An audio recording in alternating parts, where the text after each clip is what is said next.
지난번에 2주일 전에 이 자리에서 강의를 했는데 그때 참석자분들께서 얼마나 적극적이고 진지하고 또 수준 높은 논평을 해주셨는지 제가 아주 기분이 굉장히 좋았습니다. 2시간 강의했는데 지금 가가지고 기분이 좋아가지고 그 강의를 할 때마다 그 청중 반응하는 게 굉장히 사실 중요하거든요. 강의하는 사람 입장에서. 근데 오늘도 보니까 새로운 분들도 많이 오시고 또 분위기도 보니까 전번보다 나으면 나았지 못하지 않을 것 같습니다. 아무튼 기대하겠습니다. 그리고 제가 혼자서 계속 뭐 이야기를 하는 거는 일방적으로 뭐 이렇게 주입하려고 하는 것이 아니고 여러분의 생각을 저하고 같이 이렇게 교감을 하는 그런 것이 더 중요하다고 봅니다. 오늘은 이제 제목 자체가 부동산 정비했습니다. 부동산 문제의 근본 해법 플러스 알파. 우리가 지금 50년 동안 부동산 때문에 고생을 무지하게 했다는 말이죠. 부동산으로 돈 번 사람도 이래가지고 되나 그런 생각을 하게 되고 못 본 사람도 말할 것도 없습니다. 요즘 뭐 넷플릭스에서 대박을 친 오징어 게임 아닙니까? 부동산 게임하고 오징어 게임이 다를 게 뭐 있어요? 똑같단 말이에요. 그러면 그런 문제를 근본적으로 해결하려면 어떻게 해야 되느냐? 비상적으로 그냥 대중적으로만 하는 것이 아니고 근본적으로 해결하려면 어떻게 해야 되느냐? 거기에 플러스 알파. 알파는 이제 여러분이 채워주셔야 됩니다.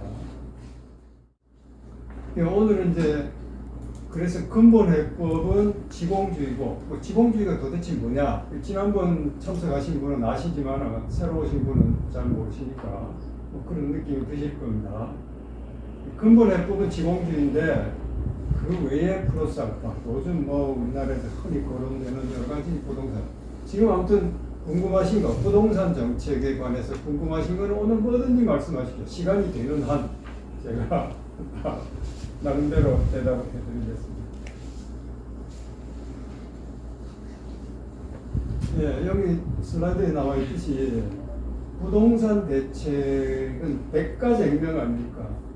이 문재인 정부 들어서서도 30번 가까운 부동산 대책을 내놨어요.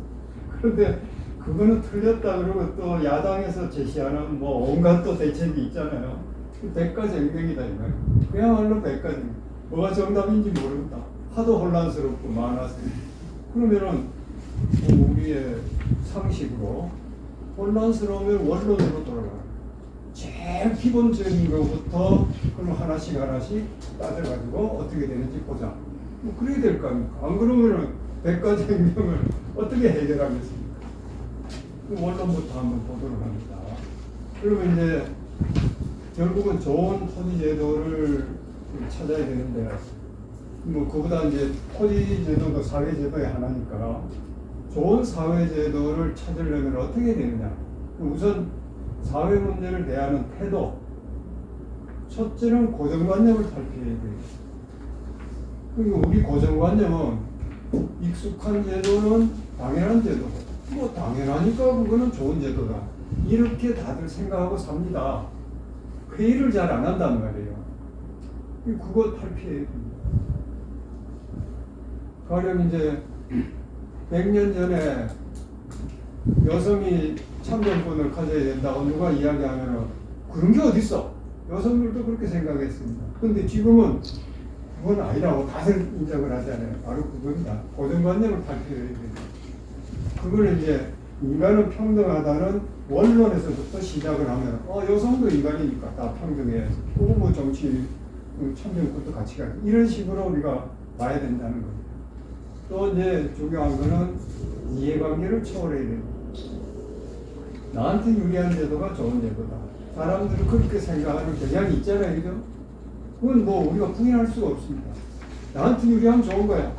지금 가령 뭐 국힘당의 이준석 대표 같은 친구는 학벌 좋은 사람은 뭐든지 다 차지할 권리가 있다고 생각을 합니다.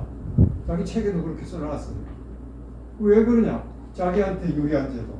자기가 좋은 학교를 취득했기 때문에 그래서 좋은 학교를 취득한 사람이 대우받는 건 좋은 제도다. 이렇게 생각을 한다는 거예요. 그게 맞느냐 안 맞느냐는 따져봐야 되겠죠. 그러면 좋은 사회제도는 뭐냐? 네. 좋은 사회제도는 개인이 이익을 보면 그것이 사회의 이익으로 연결되는 것이 좋은 제도입니다. 그러니까 이제 부동산 문제도 그래요.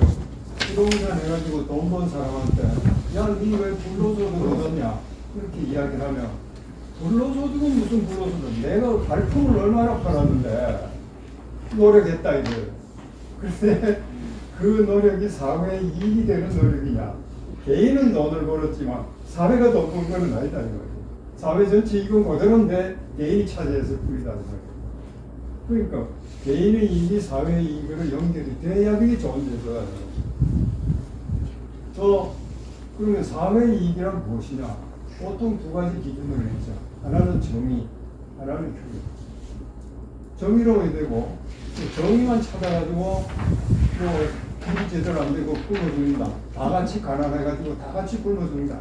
그거 안 된다 이 말이에요. 정의와 효율이 좋은 사회제도를 평가하는 이제 기준이라고 하습니다. 자, 요거를 염두에 두시고 오늘 할 몇 가지 사안에 대해서 스스로 한번 생각을 해봐요. 지난번에 했던 겁니다. 부동산 문제의 핵심은 토지다. 우리가 아파트 투기가 문제가 되어 있기 때문에 건물이 문제다. 건물이 핵심이다. 이렇게 착각을 하는데 아닙니다. 건물이라는 것은 인공물이라는 것은 자동차하고 똑같아요. 사람은 가치가 떨어지잖아요. 자동차가 투기 대상 되는 거 보셨습니까? 없잖아요. 그런 일이. 그죠? 그러니까 부동산 문제의 핵심이 터집니다. 지난번에 하셨기 때문에 그냥 넘어가도 되는데 처음 오신 분들이 있어서 여기까지 제가 또 보지. 그러니까 이제 그 애가 막 웃잖아요. 아파트 투기를 뭐 약하고 강의하는 사람이 뭐 그것도 모르고 묻는데 제가 이렇게 대답을 하는 거예요. 부동산이라는 거는 자연물과 인공물, 토지와 건물의 합인데 시간이 지나면 건물값은 상승하냐? 아니지, 하락하지. 하락하는데 그게 무슨 문제야? 무슨 투기 대상이 되느냐? 부동산 투기가 문제라면 핵심은 토지다. 자, 그러면은 핵심은 토지다. 부동산은 지금 문제가 된 게 다 돈 벌려고 가치 오른 거를 자기가 가져가려고 대장동 사태도 그 엄청난 개발 이익을 서로가 뜯어먹으려고 기득권 연합이 서로가 뜯어먹으려고 김만배와 나머지 두 사람이 서로 뜯어먹으려고 하다가 불거진 거 아닙니까? 그러면은 토지 가치란 어떻게 발생하고 어떻게 변화하느냐. 자, 조금 이상한 용어가 나왔죠. 한계 토지에 따라 달라진다. 한계 토지가 뭔지는 금방 나옵니다. 금방. 그 다음에 토지 자체의 생산성이나 편의성이나 쾌적성이 좋아진다, 나빠진다. 이러면은 토지 가치가 변한다. 뭐 이거 상식 아닙니까, 그죠? 한계 토지만 아시면은 이제 이거는 뭐 자연스럽게 이해하고 그거를 근본적인 생각을 근본적인 접근을 하기 위해서 몇 가지 상황을 설정을 해보았습니다. 자, 100가정이면 혼란스러운 원론으로 돌아가라고 했잖아요. 아주 단순한 사회를 한번 생각을 해보겠습니다. 상황이 무인도에 1진 5가구가 장착하는 그런 경우를 한번 생각해보세요. 그 그림 나오죠. 1등급 토지, 2등급 토지, 3등급 토지, 4등급 토지가 쭉 있는데 토지라고 하는 것은 흥미하지 않고 질이 똑같지 않고 생산성이 높은 데 낮은 데 다 있잖아요. 대구만 해도 동성로 땅하고 지금 달서구 땅하고 다르다 이 말이죠. 바로 그런 겁니다. 자, 그래서 1진 5가구가 장착을 하면 그럼 이제 1등급 토지가 몇 필지밖에 없으니까 A, B, C, D 4가구는 1등급 토지를 차지하지만 한가구는 2등급 토지로 갈 수밖에 없습니다. 우리 그거 다 알잖아요. 그죠? 누군가는 좋은 땅 차지하고 누군가는 나쁜 땅을 차지할 수밖에 없어요. 토지를 생산할 수 없잖아요. 토지가 좋은 토지가 필요하다고 그래서 생산을 하는 것이 아니잖아요. 그죠? 그 물리적인 양과 위치 이런 거는 개인이 어떻게 할 수가 없단 말이에요. 자, 이런 무인도 상황을 표로 그리면 이렇게 됩니다. 토지 등급, 자, 1등급, 2등급, 3등급, 여기 이게 표시가 안 되네요. 그러면 이거 안 나오네. 네. 토지 등급이 이제 4등급으로 되어 있고 취득 가구가 일진의 A, B, C, D, E가 토지를 하나씩 차지하게 됩니다.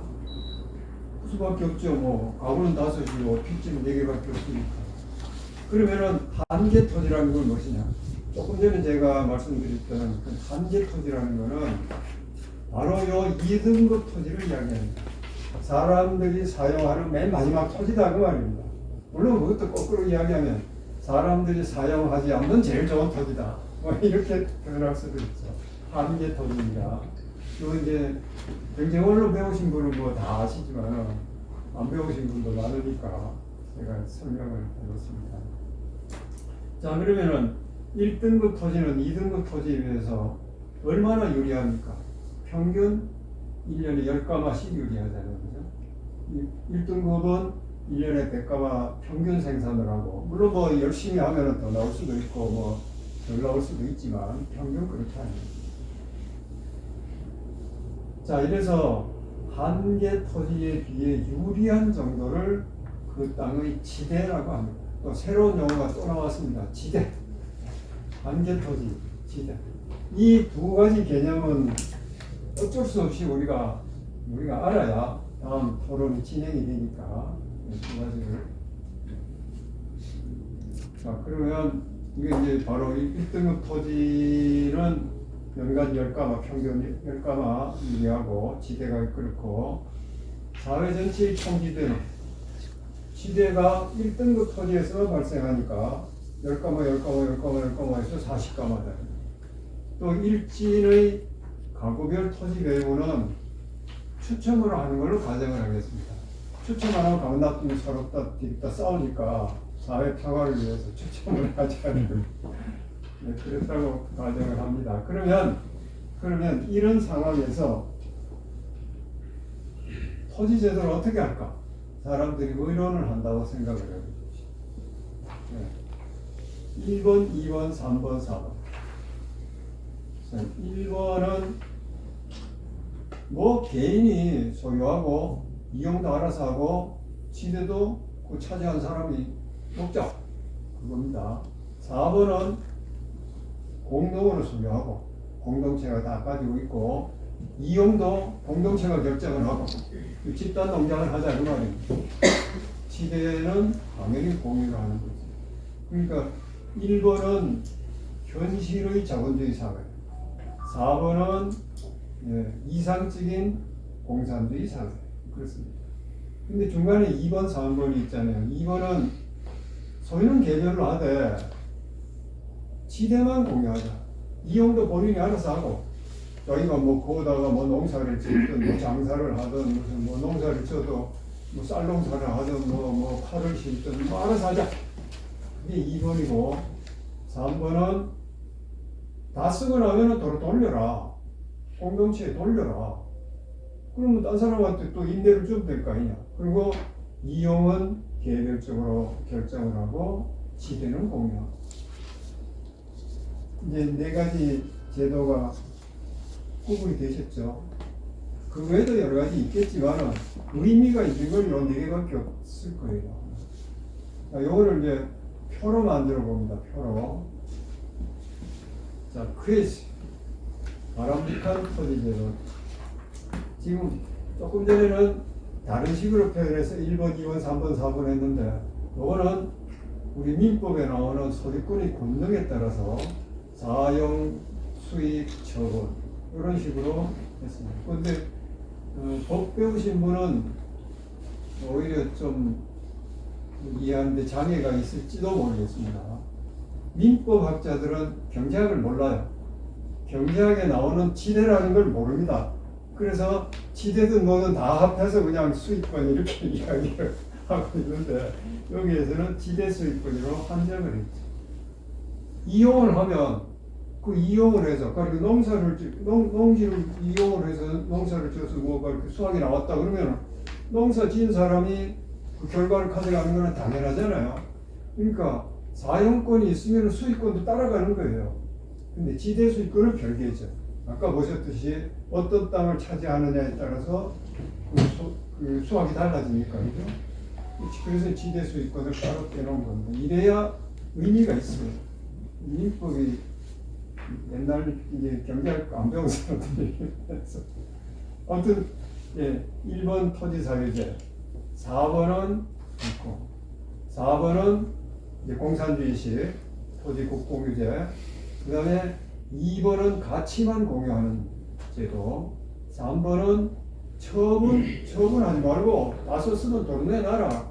그러면 그때 뭐 다시 또 뭐 추첨을 하든지 그거 하면 될 거 아니야. 이게 이제 3번입니다. 우리 오늘 강의의 제목에 지공주의라고 나와 있는데 지공주의는 바로 2번과 3번을 이야기하는 겁니다. 지공은 토지 공개점의 두 자를 뗀 거거든요. 토지 땅 지자에다가 공사할 때 지공주의. 즉 땅은 우리 모두의 것인데 공산주의 같이 그러는 건 아니다. 왜 그러냐면 효율성이 떨어지니까. 네, 그렇게 해가지고. 네, 그러니까 아까 다시 보여드릴게요. 요거하고 연관성을 이해하셨죠? 네, 같은 거를 다른 식으로 표현해요. 자, 이제 지금까지 사과를 정리합니다. 가구별 토지 배분 방식은 추첨을 하고 일부 가구는 2등급 토지 배분을 불가피하고 1등급 각 토지 지대는 연간 10감하고 사회 전체의 총 지대는 연간 40감하다. 이걸 알아. 사람들이 일지 노가구가 다 아는 겁니다. 이 상황을. 모든 가구가 이런 상황을 아는 가운데 무인도 도착 전에 토지 제도를 합의로 정한다면 어떤 토지가 될까요? 퀴즈. 여러분 지금 종이 다 갖고 계시니까 내 답은 몇 번 적어주십시오. 정답 없습니다. 혹시 틀리면 어쩌니 걱정하실 필요 없어요. 정답이 없으니까 각자 그거 달라고 부탁을 드려도 아무도 안 적으시네. 네. 생각을 더해서 적겠다. 좋습니다. 생각을 적죠. 자, 이제 다음 상황입니다. 인구가 자꾸 늘어났다 줄어들었다 하잖아요. 우리가 익숙한 상황이 인구가 계속 늘어나는 상황입니다. 추가로 이진이 5가구 정착을 합니다. 자, 요 그림에서 보셨듯이 2등급 토지에 3가구, 그러면 3등급 토지에 2가구가 더 들어갈 수밖에 없잖아요. 그죠? 전부 이제 10가구니까. 요거를 또 아까 보신 표로 만들면 1진 ABCD, 2진 FG, HIJ 한개 토지, 사용하는 토지 중에 제일 나쁜 토지, 한개 토지. 그리고 지대는 1등급 토지에서는 지대가 얼마 나오죠? 연간 20가마가 나옵니다. 그죠? 아까는 인구가 5가구밖에 없을 때는 1등급 토지의 지대가 10가마였어요, 연간. 그런데 인구가 단순히 늘어났다는 이유, 즉 다른 식으로 표현하면 더 나쁜 땅으로 한개 토지가 이동했다는 그 이유 때문에 지대가 올라가는 겁니다. 그 1등급 토지는 3등급 토지에 비해서 연간 20가마가 유리한 거예요. 그러면 전체 토지에서 발생하는 지대는 얼마냐? 뭐 다 합하면 되죠. 120가마. 또 이진 가구별 토지 배정은 이진끼리 추첨하는 거랍니다. 이진은 물론 이런 계약을 만들면 기분이 나쁘죠. 기분 나쁘죠. 먼저 온 일지는 좋은 땅 다 차지해놓고 우리끼리만 추첨하라고 야 이런 게 어딨어 하고 하지만 뒤집다 싸우잖아요. 먼저 정착했던 사람은 그러면 우리가 여기도 뭐 농사도 짓고 집도 짓고 말이야 뭐 무슨 돈도 다 주워내고 했는데 우리만 너한테 양보하란 말이냐. 또 이럴 거 아닙니까? 그래서 일지 나름대로 또 억울한 게 있다는 거예요. 그래서 이제 여러 가지 상황이 있을 수 있겠지만 일단은 이진 가구별 토지 배정은 이진끼리 추첨하는 걸로 하겠습니다. 그러면은 야가 또 웃어요. 그거 웃기네. 그 이진을 1등급 토지를 차지할 수 없네. 뭐 그런 추천을 해준다. 그게 나쁜 제도다 하고 막 웃는 거예요. 그러나 여러분이 또 좋은 제도를 만들 수가 있습니다. 그걸 극복할 수 있는 좋은 제도를 만들 수 있습니다. 더구나 두 가구는 3등급 토지라고. 야, 이거 참 웃기는 제도네. 그런데 퀴즈가 또 나옵니다. 자, 이런 상황에서 바람직한 토지 제도는 어느 것이냐? 사유제냐? 국공유제냐? 아니면 그 중간에 있는 2번 또는 3번이냐? 이것도 역시 종이에다가 답을 퀴즈 이유 답을 적어 주십시오. 정답이 없다고 그랬습니다. 틀릴까 걱정하지를 마십시오.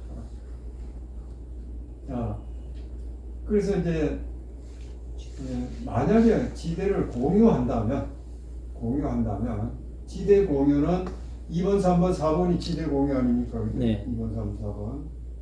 지대를 공유한다면 각 가구의 소득이 어떻게 되는지 한번 계산을 해봤습니다. 지대를 제외한 각 가구의 소득은 연간 평균 80가마. 그렇죠. 한 개 토지에서의 생산 그것이 각 가구의 소득 아니까 지대를 제외한다고 그랬으니까. 그러면 총 지대는 120가마고 120가마를 10가구에 균등하게 나눈다면 한 가구당 당연히 12가마가 들어가죠. 그러면은 지대 제외한 80가마에다가 지대 그 분배 같이 자기한테 돌아온 자기 목 12가마를 합하면 평균 연간 92가마가 된다. 80가마 플러스 12가마, 이게 92가마. 자, 이런 상황을 무인도 이전을 희망하는 모든 가구가 압니다. 우리가 가면 저렇게 되는구나 압니다. 그런데 자신이 몇 진으로 도착할지를 몰라요. 그 모르는 1진이 될지 2진 될지 모릅니다. 또 1진이 된다 하더라도 어느 진이 된다 하더라도 가가지고 또 추첨을 하니까 좋은 땅 차지할지 나쁜 땅 차지할지 모르는 거예요. 그런 상황에서 출발 전에 무인도의 토지 제도를 합의로 정한다면 어떤 토지가 될까요? 어떤 토지가 되겠습니까? 어떤 토지에 합의할 것 같아요, 사람들이? 1번, 2번, 3번, 4번 중에 어디에 합의할 것 같습니까? 10초 좀 드릴까요?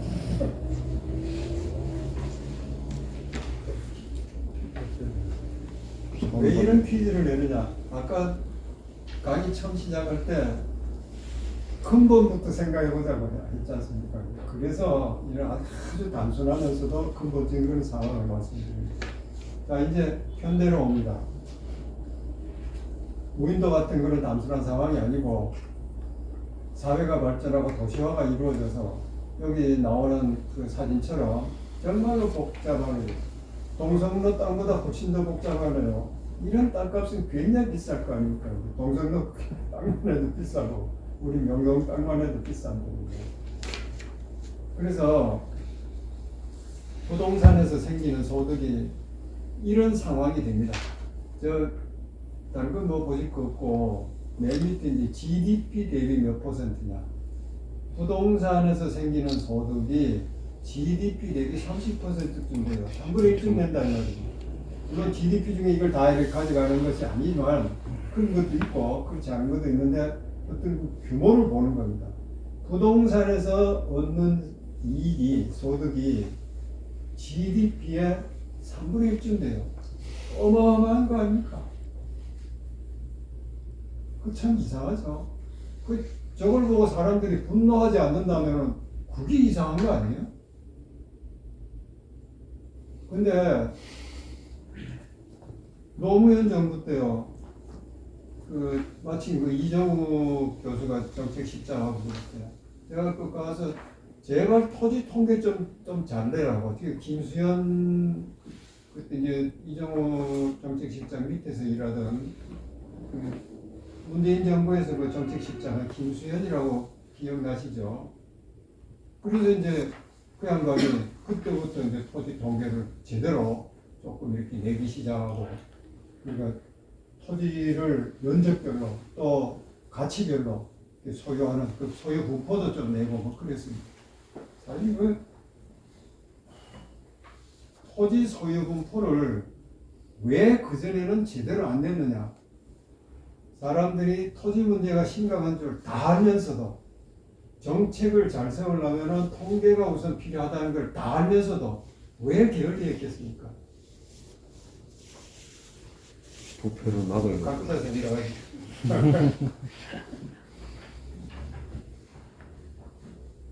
기존 제도로 덕보는 사람은 기존 제도를 까발리고 싶지 않은 거예요. 공개를 안 하고 싶은 거예요. 안 그래요? 남성이 특권을 가지고 여성을 차별하던 그런 시대에는 남성이 여성에 비해서 얼마나 유리하다는 것을 남자들이 공개를 안 한단 말이에요. 원래 사회는 그런 것이야. 이런 식으로 세뇌를 한다는 거죠. 까발치는 것이 아니고. 그렇잖아요. 바로 그겁니다.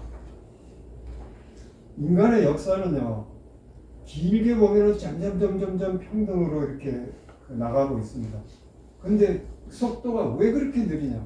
인간은 누구나 평등하다는 걸 사람들이 다 인정을 하면서도 왜 그렇게 속도가 느리냐? 정책을, 제도를 바꿀 수 있는 힘을 가진 사람들이 바꾸면 자기가 손해니까 그걸 문제 삼지 않는 겁니다. 위제 설정을 안 하는 거예요, 그거를요. 그러니까 통계도 공개를 안 하는 거죠.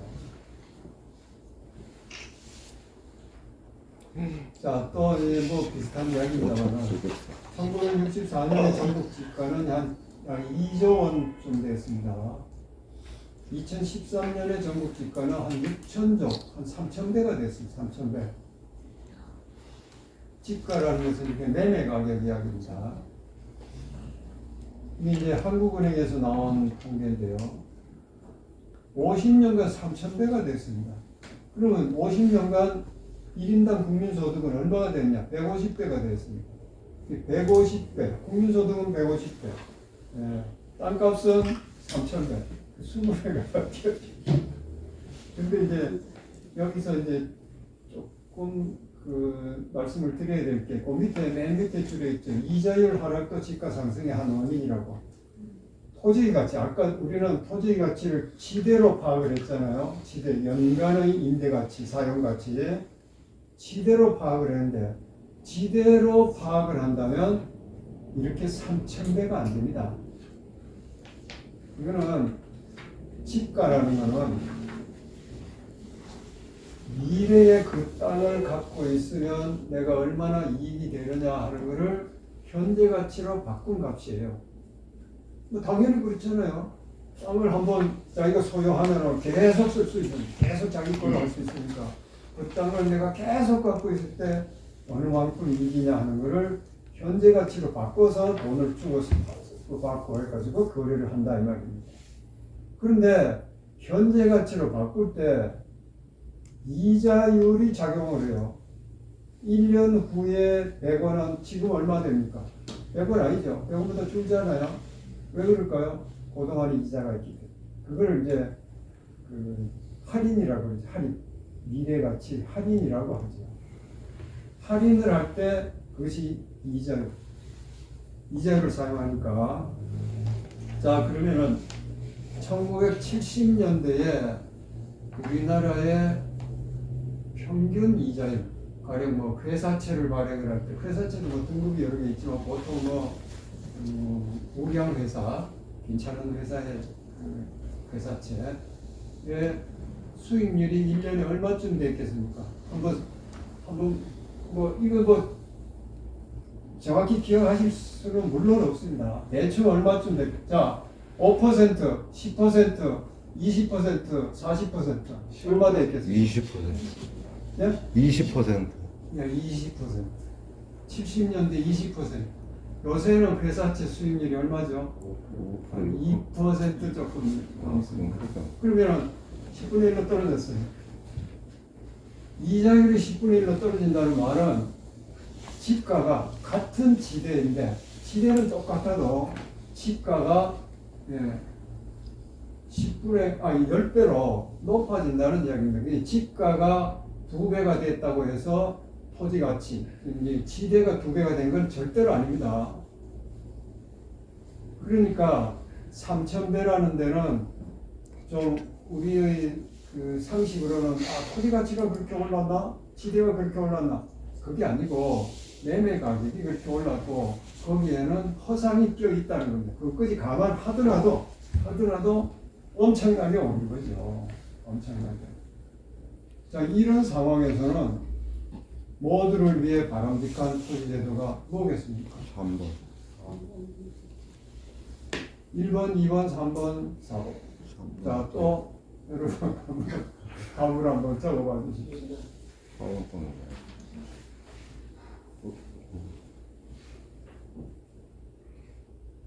네.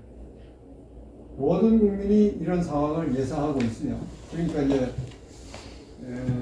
우리나라의 토지 문제가 심각하게 대두된 것이 1960년대 후반이니까 1960년대 초반에, 가령 뭐 4.19가 났을 때 또는 5.16이 났을 때 그 시점에 사람들이 앞으로 우리 토지 상황은 이렇게 될 거야 하는 것을 다 예상을 하고 있습니다.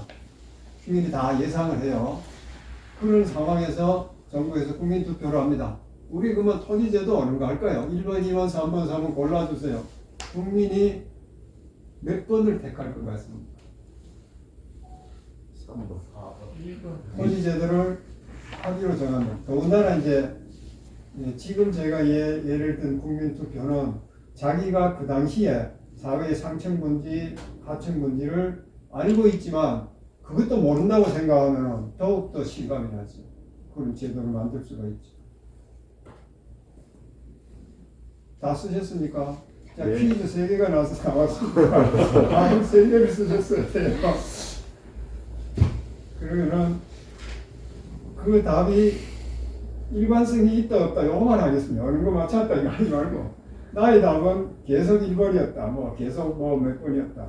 일관성이 있었다 없었다 하겠습니다. 일관성이 있었다 손 들어봐 주십시오. 예, 그 다음에 일관성이 없었다. 예. 없는 분이 사실은 정상입니다. 토론이 필수고 근본적으로 생각해보는 훈련을 처음 하는데 일관성이 있었다면 사전 인식이 있다는 이야기예요. 그리고 김윤사이가 무슨 이야기 할지 생각해요. 예. 오늘 강의 제목이 지공주의니까 지공주의가 그러면 무엇이냐? 주의라고 했으니까 다른 뭐 사회사상하고 비교를 해야 될 거 아니에요. 지난 시간에 했습니다. 그래서 복수의라고 써놨죠. 지공주의는 현실의 자본주의와 사회주의의 중간이다. 근데 그냥 자본주의가 아니고 현실의 자본주의라고 합니다. 진짜 자본주의. 교과서에 나오는 자본주의는 바로 지공주의라고 저는 생각하기 때문에 그거를 뒷받침해주는 유명한 경제학자가 또 나옵니다. 조금 있으면 나옵니다. 세제를 비교합니다. 이것도 지난번에 했던 겁니다. 현실의 세제는 토지에서도 세금 조금 걷고 노동 임금 소득에서도 걷고 자본에서도 걷고 이렇게 돼 있는데 오른쪽에 있는 지공주의 세제는 토지 지대부터 일단 다 걷고 그걸로 혹시 부족하면 뭐 노동임금이나 자본이자에서 추가로 걷는다. 이게 이제 현실의 세제와 지공주의 세제입니다. 자, 이 두 개의 세제를 놓고 보면 어느 것이 더 시장 경제에 부합할까요? 어느 것이 더 이론상의 자본주의에 부합할까요? 어느 것이라고 생각하십니까? 아까 저 맨 처음에 익숙한 것은 당연한 것이다. 당연한 것은 좋은 것이다. 이렇게 생각하지 마라 그랬죠. 좋은 사회제도를 찾으려면 그래서는 안 된다 그랬죠. 우린 현실의 자본주의 세제에 너무나 익숙해요. 그러니까 왼쪽에 있는 저게 뭐 저거 당연하지 뭐. 우리가 소득이 있는 곳에 세금이 있다 말도 있잖아. 그럼 뭐 무슨 소득이든 간에 소득이 있으면 세금 내야지. 이렇게 생각합니다. 소득이 있는 곳에 세금이 있다 하는 말을 누가 만들었겠어요? 불로소득을 환수하는 것을 싫어하는 사람이 만든 이야기입니다. 안 그래요? 뼈 빠지게 노력을 해서 사회에 도움을 줘가면서 얻은 소득하고 가만히 앉아가지고 남의 걸 뺏어 얻은 그런 불로소득하고 어느 것부터 세금 걷어야 됩니까? 뻔하잖아요, 우리 상식으로는. 그런데 왜 교과서에는 소득이 있는 곳에 세금이 있다 하는 그런 엉터리 말을 써놨겠습니까? 바로 기득권층이 사회를 바꾸고 싶지 않기 때문에 그런 거예요. 세뇌의 일환입니다, 그거는. 여러분 지금까지 소득 있는 곳에 세금이 있다 하는 말을 너무나 당연스럽게 받아들이셨잖아요. 아닙니다. 그거 엉터리입니다. 소득도 종류가 여러 가지가 있는데 어떻게 소득이 있다고 세금을 다 똑같이 걷습니까? 말도 안 되죠. 그건 시장 경제도 아니고 자본주의도 아니에요. 자, 그러면 이런 세금 제도에 대해서 이것도 지난 시간에 했던 겁니다. 경제학의 할아버지 애담 스미스 뭐라고 했느냐? 이 지대, 그러니까 그 지대 지공주의, 그 토지에서 세금을 먼저 걷는 이런 방식에 대해서 어느 산업에도 지장을 주지 않는다. 좋다 이 말이에요. 경제에 덕이 된다. 다른 세금은 경제에 해가 되지만, 침이 되지만 이 지대세는 침이 되지 않는다. 그야말로 이상적인 시장 경제에 딱 맞는 세금이다. 그렇게 이야기를 했다. 그리고 지난 시간에 참석 안 하신 분을 위해서 하나만 예를 든다면 열심히 일한 대가에 세금을 많이 거두면 근로의욕이 어떻게 됩니까? 올라갑니까? 내려갑니까? 내려가죠. 뻔한 이야기 아니에요. 근로의욕이 내려가면 경제에 도움이 됩니까? 그래서 애담 스미스가 그런 거예요. 북부론에 딱 나오는 이야기입니다.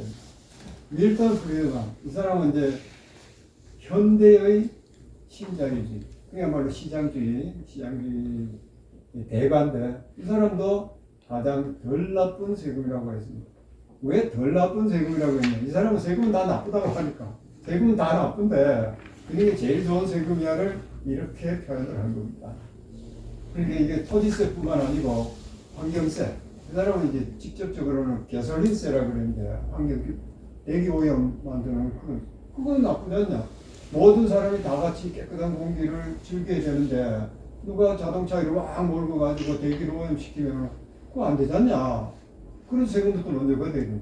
이 토지세, 뭐 개솔린세, 무슨 뭐 이런 특권에 대해서 모든 사람이 다 같이 누려야 되는 것에 대해서 누군가 독점을 한다든지 무슨 자기 거를 갈취를 한다든지 이런 거에 대해서 세금을 맺게 돼요. 그게 가장 덜 나쁜 세금이다 이렇게 이야기했어요. 지난 시간에 오신 분은 복습했는데 그걸 너무 길게 이야기하네. 그래도 뒤에 오신 분을 위해서 아까 왜 1진이 2진을 그럼 이제 그렇다면 그것이 진짜 자본주의고 진짜 시장 경제라면 개혁을 해야 될 거 아니냐. 남성과 여성을 차별하는, 남성이 특권을 누리고 여성이 종속되는 그런 사회가 부당하다면 개혁을 해야 될 거 아니냐. 그죠? 개혁을 해야 될 거 아니냐. 그러면은 개혁을 하루아침에 하자. 부작용이 있을 수 있습니다. 남녀 같은 경우에는 뭐 부작용이 저는 있을지 모르겠어요. 혹시 너무 갑자기 바꾸는. 그런데 이제 토지의 경우는 예상되는 부작용이 있습니다. 지대를 모두 징수하면 지가, 그 토지 매매가격, 아까 지가하고 지대하고 다르다 그랬죠. 지대는 그때 토지 가치, 고해 토지 가치, 진짜 그 사용 가치 이런 것을 이야기하고 지가는 한꺼번에 소유권을 취득할 때 내는 가격, 그게 지가다. 지가는 0으로 떨어집니다. 글쎄, 막 야가 막 없잖아요, 애가. 땅값이 0으로 떨어. 그런 게 어딨어, 요즘 세상에. 막 없습니다. 근데 만약에 그렇게 된다면 엄청난 경제적 충격이 오죠. 이거 부동산 담보 잡아가지고 돈 빌리던 은행 뭐가 됩니까? 혹사가 망하잖아요. 부동산 갖고 있는 사람은 돈 안 갖고, 야, 내 재산 가가라. 내 땅 가라, 땅 가라. 이럴 거 아니에요. 이제 10억짜리 땅이 하루아침에 제로가 된다면 이 사회재산 침해다. 그런 시비가 당연히 안 나오겠어요? 헌법재판관들이 무지하게 바쁘겠죠. 헌법재판관은 누구 손 들었을까요? 토지. 과거에 종부세를 위헌 판결을 냈습니다. 왜 그랬느냐? 가구별 합산을 한다고. 남자하고 여자하고 아내하고 남편하고 어차피 참 지금 그야말로 참 부부 결산제로 따로따로 재산을 가지고 수 있게 돼 있는데 왜 합산을 해서 세금을 매기느냐? 야 그거 안 돼. 그래가지고 위헌 판결을 냈습니다. 그런 헌법재판관 같으면은 지가가 한꺼번에 팍 제로로 떨어지면은 위헌 판결을 낼 것 같아, 안 낼 것 같아? 뻔하죠. 뭐. 헌법재판관은 기득권 편이에요. 법이라는 게 원래 그렇습니다. 법은 기존 질서를 유지하는 수단입니다. 법은 정의의 상징이라 하지만 기존 질서의 범위 내에서 정의를 유지하는 것. 법학 개론에 그래 안 배웠는데 법학 개론에 그렇게 안 나옵니다. 왜 그러냐? 학문이 지난 시간에 제가 말씀드렸듯이 역시 기득권 편이 있거든요. 그러니까 얘가 막 지가가 0이 된다고요? 못 믿겠어요. 이제 제가 하는 수 없이 답을 하죠. 지가는 미래지대의 합인데 미래지대를 모두 지대세로 징수하니까 지가가 남을 게 있습니까? 없습니다. 없어요. 자, 그러면 그런 게 있을. 자, 그러면 이렇게 한번 생각해 보십시오. 보증금 얼마에 월세 얼마? 월세를 높이면 보증금이 어떻게 됩니까? 내려가죠. 그렇죠. 월세를 극단적으로 높이면 보증금이 있습니까? 없단 말이에요. 그건 똑같아요. 지가가 0이 됩니다. 못 믿으시겠지만 0이 됩니다. 이거는 경제 원론을 제대로 배운 사람이라면 절대로 의심하지 않는 진리입니다. 그러니까 토지 보유세를 여기 왜 요 시계 보면은 지가는 미래지대 합인데 토지 소유 비용을 뺀다고 그랬잖아요. 토지 소유 비용에는 이제 세금 같은 게 이렇게 들어갑니다. 토지 보유세를 높이면 높일수록 매매 가격이 어떻게 될까요? 내려갑니다. 뭐 당연한 이야기죠. 뭐 내가 이 땅을 사가지고 앞으로 보유세를 많이 낼 것 같아. 그러면 비싸게 주고 사겠어요? 안 사지. 그럼 뭐 제대로 시장에서 거래해 본 사람 같으면 안 사죠. 그거를 비싸게 안 삽니다. 당연히. 다만 예외는 있어요. 내가 바보 같은 짓을 해도 내보다 더 바보가 뒤에서 막 따라온다. 토지 투기 상황이 그렇습니다. 그렇죠? 예. 바보들이 막 따라오는 거예요. 그럴 때는 한정없이 올라갑니다. 투기라는 거 다 아시잖아요. 비트코인이 왜 올라가요? 그게 무슨 효용이 있습니까? 아무 효용이 없지만 내보다 더 바보 같은 놈들이 뒤에서 자꾸 산다는 보장이 있기 때문에 올라가는 거예요. 그겁니다. 그런 것만 빼놓고 정상적으로라면 토지 소유 비용이 높아지면 토지 매매 가격은 떨어지게 돼 있어요. 그러니까 극단적으로 하면 토지 매매 가격이 제로가 된다. 뭐 경제원론 배우신 분은 뭐 교수가 뭐 그런 걸 다 설명하라고 하고 답답해 하시겠지만 경제원론 안 배우신 분도 계시고 우리 또 상식으로 지가가 제로가 된다는 상황을 상상하기가 어려우니까 제가 좀 길게 설명을 드리고 싶겠습니다. 지금 이제 시간이 8시가 다 돼가거든요. 아까 제가 한 7시 10분쯤 시작했으니까 그때까지 대충 보고 10분 쉬었다가 하겠습니다. 그래도 지금 지루하다고 생각하시는 분이 많으면 당연히 쉬면 돼요. 지루하십니까? 아닙니다. 다행입니다. 지루하지만은 말은 그렇게 안 해요. 자, 그리고 이제 어떻게 할까? 개혁을 하면 야 지가가 폭락해서 경제가 다 망해. 또 헌법재판소에서는 분명히 이거 위헌 판결을 낼 거야. 뭐 개혁을 연착륙 시켜야 될 거 아닙니까? 그게 있어야 되겠죠. 그래가지고 제가 원리는 너무나 뻔한데 아담 스미스 하는 말대로 하면 돼요. 밀턴 프리드만이 하자는 대로 하면 되는 겁니다. 너무나 그게 이제 시장 경제에 충실한 방식인데 갑자기 하면은 충격이 오니까 어떻게 하면은 연착륙을 시킬까 하고 막 생각을 했습니다. 요런 애 때부터 생각을 했다 하면 다 안 믿어질 끼고 애 때부터는 안 했습니다. 막 생각을 해요. 근데 알고 보면 너무 간단해요. 너무 간단해요. 지공주의로 가는 전략을 더 나눌 수도 있지만 크게 한 세 가지 정도로만 나눠봤습니다. 1번이 좀 복잡하니까 번호는 1번으로 매겨놨지만 2번부터 보겠습니다. 점증형 세율을 조금씩 높여갑시다. 우리 보통 그렇게 생각하잖아요. 천천히 합시다. 경과 규정 넣어가지고 천천히 합시다. 그러면 이제 조금씩 높아지니까 그 방침이 확실하기만 하면 사람들이 점점 높아져서 결국은 우리가 땅을 사봐야 이익이 없는 그런 상태가 될 거야 하는 투기도 뭐 줄어들고 하지 않겠냐. 그러나 상당한 정도로 높아질 때까지는 투기가 그냥 있는 거예요. 점증형 전략은 그게 문제입니다.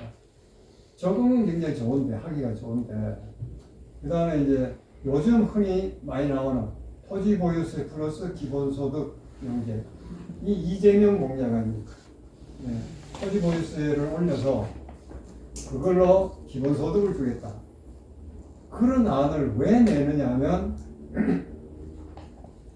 세금 내는 것보다, 세금 액수보다 기본소득으로 받는 액수가 큰 사람을 한 90% 정도 만들어가지고 국민의 90%는 이익이 되도록, 그러면은 90%는 찬성할 거 아니냐. 손해보는 10%가 백날 캐봐라 민주사회에서 90% 내한테 펴주는데, 그게 이제 정치적 저항을 극복하기 위한 한 방법입니다. 일종의 편법입니다.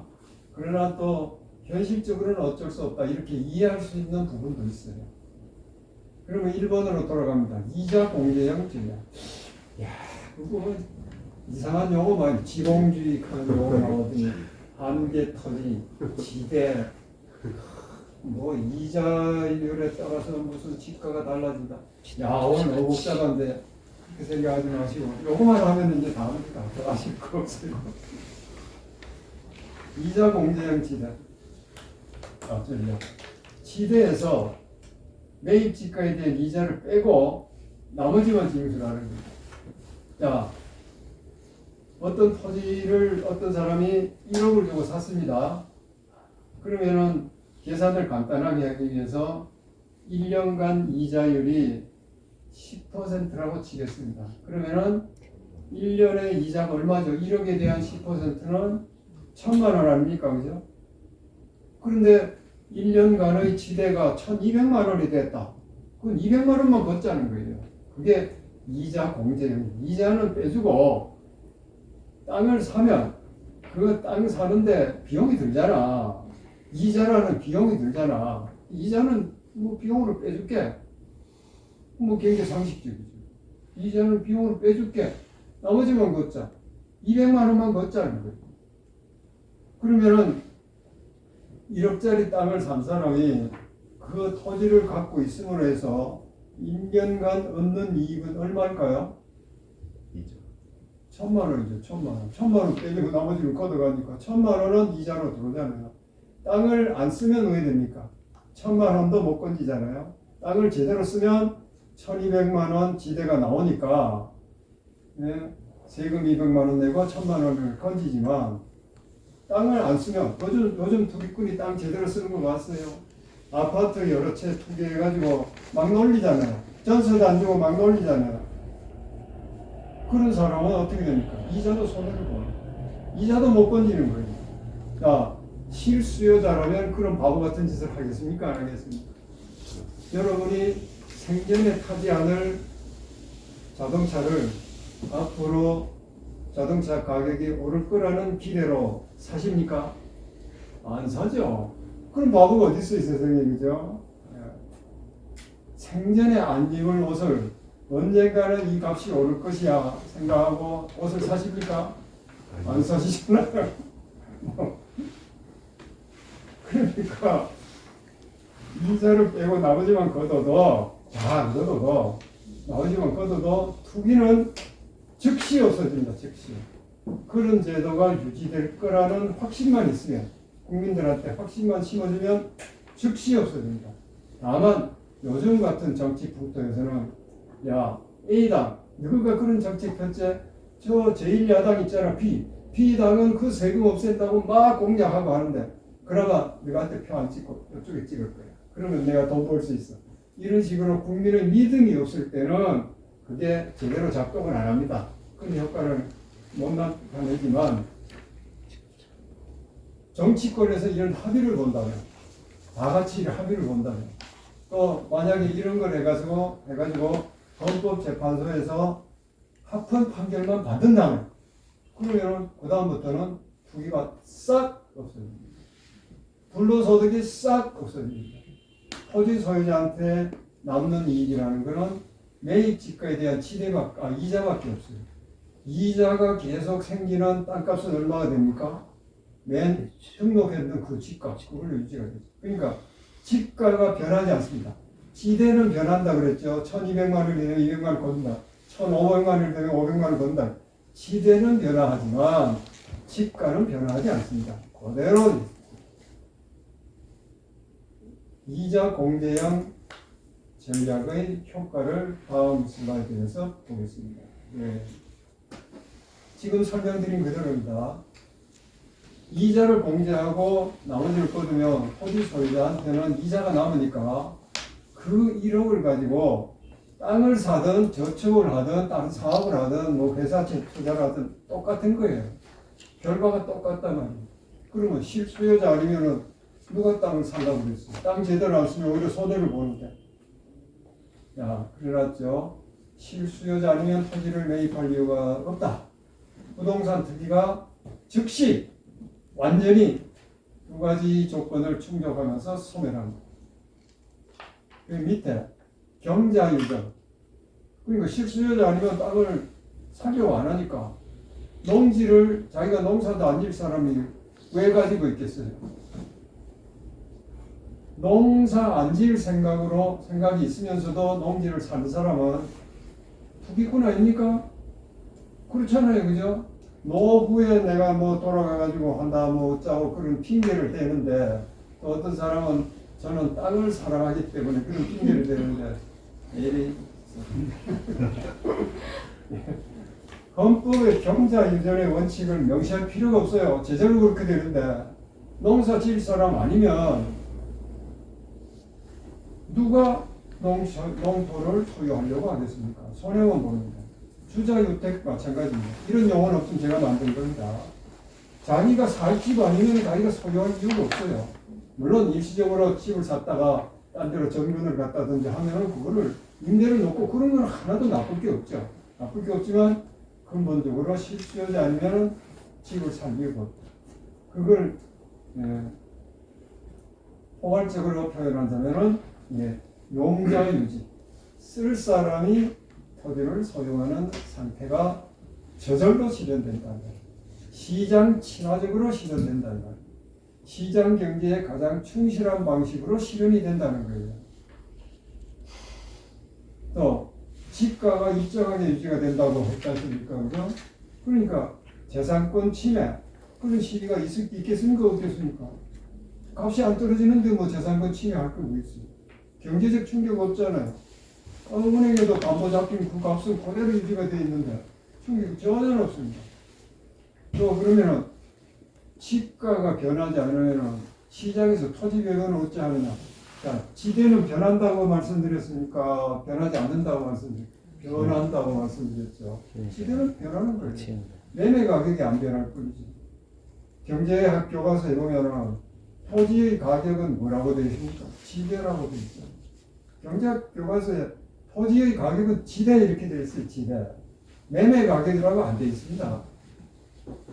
매매 가격이라는 것은 그야말로 허수에 불과해요. 아까도 말씀드렸지만 이자율에 따라서 막 변동을 하는 투기에 의해서 막 변동을 하는 그런 엉터리 지표예요. 그걸로 토지 배분을 하면 안 돼요. 경제가 망합니다. 그게 우리나라 꼴 아닙니까? 근데 다만 아쉬움이 하나 있다. 지대이자 차익만 걷어가지고는 지대를 언제 환수하겠노? 아까 왜 제일 좋은 세금 제도는 아담 스미스 뭐라고 지대세를 다 걷고 그걸로 부족하면 나머지 세금을 걷는 것이 제일 좋은 세제라고 했는데 그렇게 되기 어렵단 말이에요. 시간이 굉장히 오래 걸린다는 말이죠. 우리 좀 아쉽죠. 그래도 그게 더 중요하냐? 부동산 투기를 즉시 완전히 소멸시켜서 부당한 불평등을 더 이상 막는 것이, 더 이상 계속되지 않는 것이 더 중요합니다. 그게 가치 판단 문제입니다. 자, 지대 환수율 그래프를 그리면 이렇게 됩니다.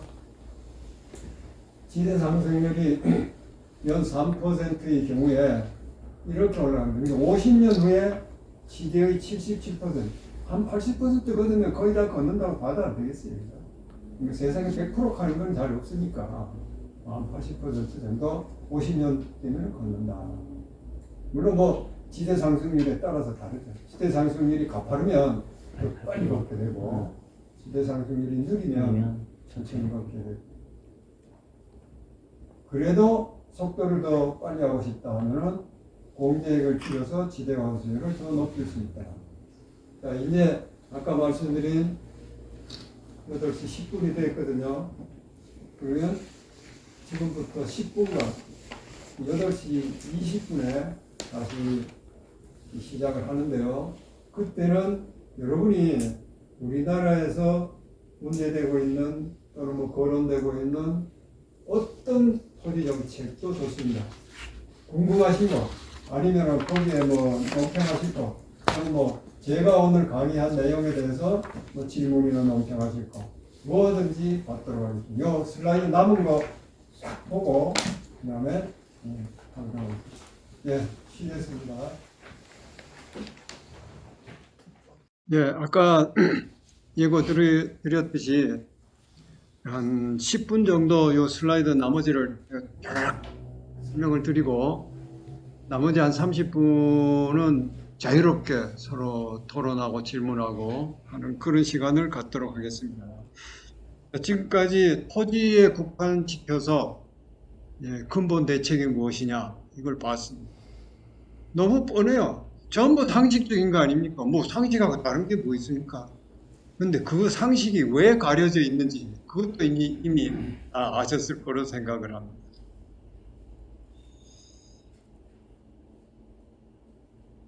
그러면은 토지에 국한돼서 우리가 이야기를 했던 것을 조금 더 사회 전반으로 확대를 해보겠습니다. 토지에서 자연 전체로 아까 왜 밀턴 프리드만 말씀을 드렸을 때 그 신자유주의자가 가장 덜 나쁜 세금은 지대세고 그 다음에 지대세와 마찬가지로 또 예를 뭐를 들었다고 그랬죠? 가솔린세 들었다고 안 했습니까? 그러니까 환경세 그것도 자연이란 말이에요. 자연을 해친다는 환경. 천연자원도 마찬가지 아닙니까? 그러니까 토지에 국한시켜서 이야기했던 거예요. 헨리 조지는 그 당시에 토지가 미국 사회에서 제일 심각한 문제였고 환경 문제 같은 건 그렇게 심각한 시기가 아니었기 때문에 언급을 안 했을 뿐이지 당연히 토지는 자연 전체로 확대가 된다. 그렇게 했을 겁니다. 그 다음에 토지에서 자연으로 그 다음에 사회 전반으로 이 원리를 확대시킬 수가 있습니다. 전반으로. 야가 시험을 막 보는데 시험을 예를 들어서 설명을 하겠습니다. 지난 시간에도 시험을 제가 예를 들어서 설명을 했는데 그때 또 안 오신 분도 계시고 하니까 이것도 지난번에 말씀드렸죠. 어떤 결과, 소득이면 소득을 낳는데 작용하는 원인이 우리는 보통 노력 열심히 하고 능력 있고 그러면은 뭐 시험 점수 잘 따는 거 아니냐.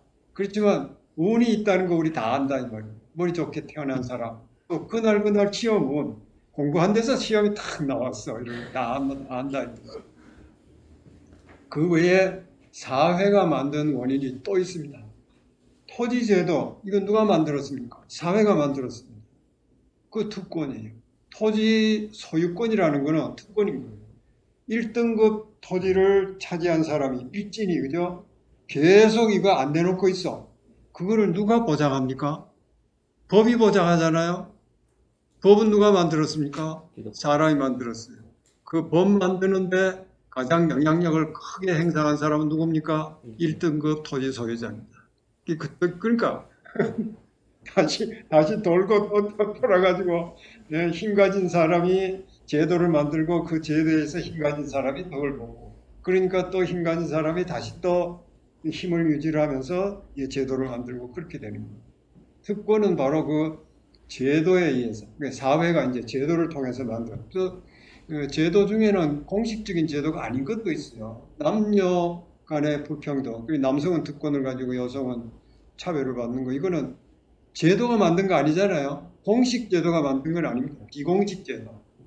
제도라는 건 우리말에서는 제도라면 보통 공식 제도만을 의미하지만, 예, 그 교과서에 보면 교과서 하는 게 이제 영어 번역을 많이 해가지고 영어의 인스티튜션은 그런 이제 비공식적인 관습 이런 것까지도 다 포함을 시켜서 이야기합니다.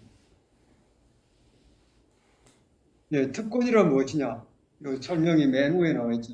노력과 운에 비해 다른 사람보다 더 유리한 결과를 얻을 수 있는 운이.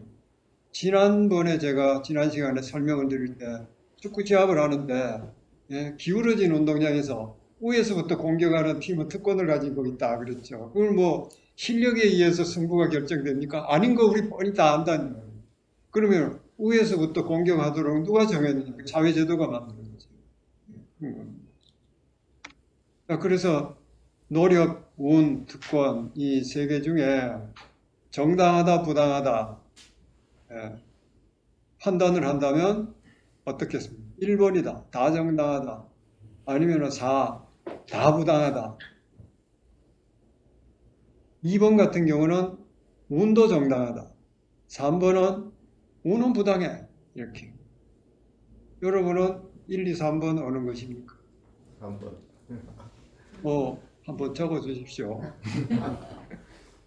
이런 퀴즈는 정답이 없고 그냥 개인의 가치관에 따라 답이 다를 수 있기 때문에 시상 대상이 아닙니다. 그러나 있으면은 그야말로 정답이 딱 정해져 있는 퀴즈가 나갑니다. 그때 맞추신 분은 이거를 드릴 텐데, 맞추신 분이 여러분이 되실 수 있단 말이에요.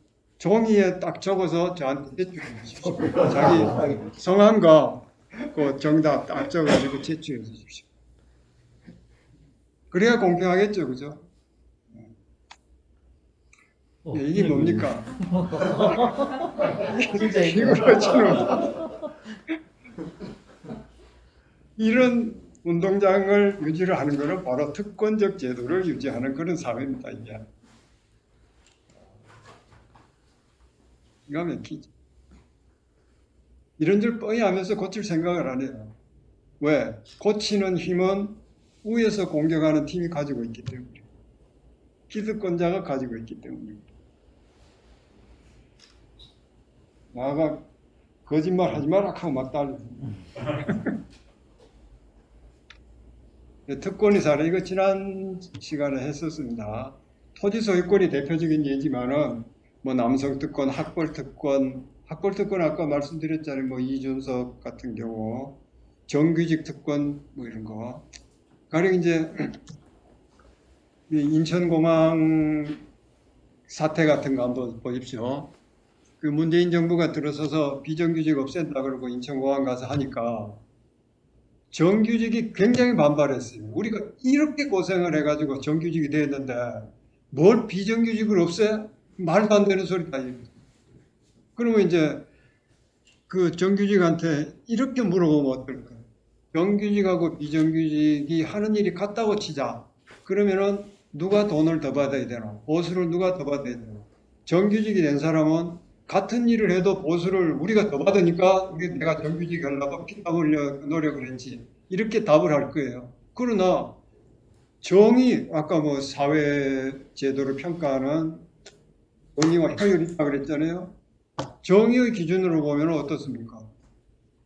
당연히 비정규직이 신분의 불안을 가지고 있는 비정규직이 같은 일을 해도 돈을 더 받아야죠. 정규직이 100만 원 받으면 비정규직은 130만 원 받아야 된다. 그게 시장 원리입니다. 밀턴 프리드만한테 물어봤으면, 애담 스미스한테 물어봤으면 당연히 그렇게 대답합니다. 그런데 힘들어서 정규직이 됐다는 이유로 정규직의 특권을 계속 유지를 하려고 합니다. 그 참 기득권 질서를 깬다는 것이 이렇게 어려운 겁니다. 그래도 깰 건 깨야지. 보에 있는 면허 이런 것도 마찬가지입니다. 의사들 면허 얼마나 소중하게 생각합니까? 그죠? 정부에서 의사들 공공의료 뭐 한다고 그러면 코로나 사태로 공공의료 확충한다고 그러니까 의사들이 매번 반발하잖아요. 왜 반발을 해요? 왜? 그거 참 이상하잖아요. 그죠? 의사가 왜 공공의료 확대한다는데 왜 반발합니까? 그거는 바로 자기네들 특권이 허물어지기 때문에 그런 거예요. 그리고 특권 대책, 이거 지난번에 했죠. 특권을 최소화하는 것이 좋다. 결진대로 없애는 것이 좋다. 그러나 부득이 특권이 존재한다면 특권 취득 기회를 균등하게 보장하고, 보통은 요것만 이야기를 합니다.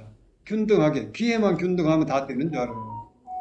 요새 뭐 공정 게임 그 오징어 게임에서 기회만 균등하면은 그게 뭐 좋은, 아니 1등 빼놓고 다 주고 나가는데 그게 무슨 너무 좋은 사회 제도입니까? 그 특권 이익을 모조리 뺏어가지고 공유를 해야 돼. 그러니까 1등이 차지하는 456억을 안 주고 모든 사람한테 나눠야 된다는 말이에요. 나누면은 그런 게임 하겠어요? 안 하겠어요? 안 하죠, 아무도 그런 게임 안 하죠. 그래서 특권 없는 세상을 만들어야 됩니다. 야, 또 웃어요. 그런 세상을 도대체 어떻게 만들자는 거예요? 그게 꿈꾸고 있네, 말이에요. 근데 꿈꾸고 있네. 꿈이 없으면 개혁이라는 건 없는 겁니다. 안 그렇습니까?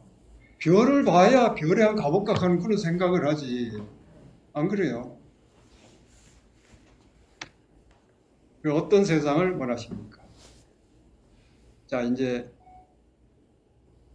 상품이 나오는 퀴즈에 접근합니다. 지금 바로 뒤에는 상품 없습니다. 퀴즈라고 되어 있지만. 자, 좌파와 우파 이 구분 보셨죠? 평등을 주장하면은 좌파, 진보, 자유를 주장하면 보수, 우파. 그렇습니다. 평등, 사회연대, 복지, 좌파입니다. 요즘 우리나라에서 이야기하는 좌파, 우파 그런 이야기가 아니에요. 본래의 의미에 또 시장을 중시로 하고 자기 책임을 아주 강조를 하고 뒤버릇 뒤먹어야지. 그러면 이제 보수. 그게 뭐 나쁩니까? 그죠? 저는 B가 나쁘다고 절대 생각 안 해요. 저는 오히려 B를 주장하는 사람입니다. B를 하면 A도 된다고 주장하는 사람입니다. 차가운 공존을 하면 따뜻한 공존도 이룰 수 있다고 생각하는 사람입니다. 다만 이제 C하고 D는 나쁘죠. 지 생각만 하니까. 됐죠? 퀴즈 나옵니다. 이거 상품 없는 퀴즈입니다. 자비와 사랑을 강조하는 종교는 무슨 파에 속하는지 맞춰보세요. 이분이 왼손에 팔을 들고 있습니다. 무슨 파입니까? 좌파죠, 좌파. 그러니까 종교는 사랑을 강조하잖아요. 복지, 따뜻한 공존. 그렇죠? 이 사진의 제목이 뭘까요? 중도 좌파.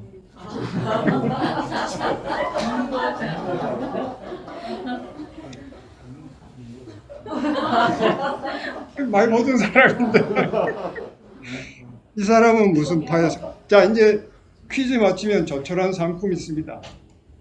힌트가 나옵니다. 자세히 보십시오. 힌트가 어딘지. 특권이 이걸 공평하게 나눈다면 모든 인간은 태어날 때부터 내 돈이 특권 이익을 다 거둬서 그걸 지대거든요. 학술상 그걸 지대라고 표현을 합니다.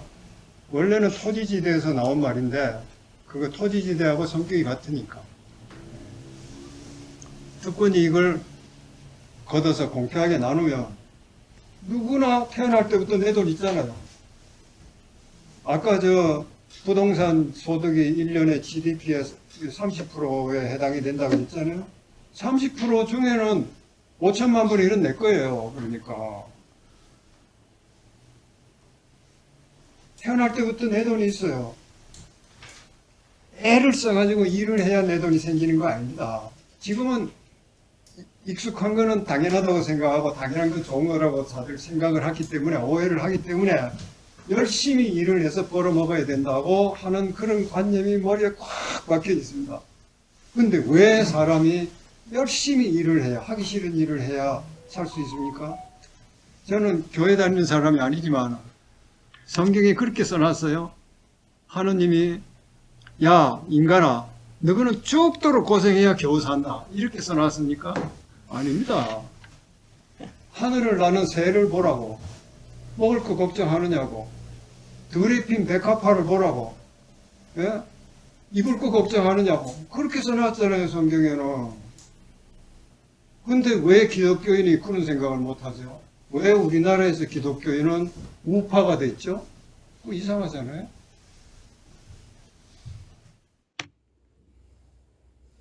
내 돈 돌리도 누구나 내 돈이 있으니까 국민들이 외쳐야 할 거는 우리 열심히 일해서 삽시다가 아니고 우선 내 돈부터 돌리도. 국민이 외쳐야 될 거는 내 돈부터 돌리도. 차가운 공존 방식으로, 시장 경제 방식으로 따뜻한 공존, 사회 보장도 얼마든지 할 수 있다는 거예요. 자, 이래서 어떤 정치를 원하십니까?